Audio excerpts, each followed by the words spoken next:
I posted on this before, but I was looking at a lot of posts, so I was gonna, like, that kind of deal with this. I was gonna type it up, but I was like, yeah, you know what? I'll just make a video since I'm driving right now. I want to do it while it's fresh in my head.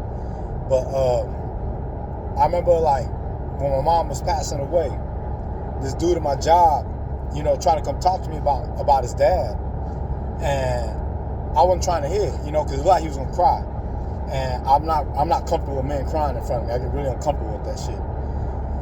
But he came back around again, you know, to talk to me about it again, and this time I let him talk. And what he didn't know when we were talking was that before my mom passed away, we were making plans to convert our garage into an apartment for her. And I was really nervous about that because my mom was a really contentious person. You know, like she wasn't the easiest person to get along with because she's a Taurus. You know, the Tauruses, they're very honest, blunt people. That's some real shit. And my mom had no filter. Like, you know, my mom was going to speak her piece, and that made me very nervous. You know, about you know, getting along with you know, people, everybody else in the house.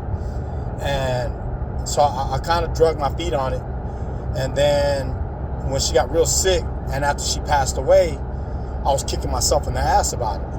You know, like, with all this regret, like I should have got to move on, you know, and made it for my mom, brought my mom down to live with me sooner, and it was too late, and I had a lot of guilt about that. Well, this is the story the guy told me. He said that he was in prison and his dad was in the military. His dad was stationed overseas, and that he got a phone call from his dad in the prison, and he missed the phone call. And after that, his dad died.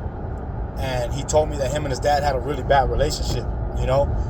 And he said he felt really guilty for missing that phone call. And he said, but you know what, Juan? He said, let's say I got that phone call, and me and my dad had a great conversation, and then he died. He said, I would have been devastated because my dad died just when we were starting to rebuild our relationship. Or let's say I got that phone call, Juan, and me and my dad had an argument. Well, then I would have been messed up behind that because, you know, damn, my last conversation with my dad was an argument. So he said, at the end of the day, we just have to be okay with how it ended. No matter how it ended, Juan, there was going to be regret. And I told him about the garage situation. And he said, Juan, what if she would have moved down and fought with your family, you know? He said you would have regretted that. Or even if she moved down and everybody got along real great, you would have been sad about that. No matter what, you were going to be sad. And that's what I want. That's what I wanted to put on this video, you know, because I see a lot of people struggling with this. And I know I speak on it a lot, and maybe I'm beating a dead horse, but you know, you could always just choose not to listen to me. But when death happens, and death will happen, you got to be okay with how things ended. You gotta make peace with it, because at the end of the day, you know, you can't change it. You know, you have to be at peace with how things ended, whether it was bad or good. You know, you got to find some peace in it, because no matter how things end, you're gonna feel guilty. That's just part of the process. But you can't let it eat you up. And once you understand that it's just part of the process, it's a lot easier to manage.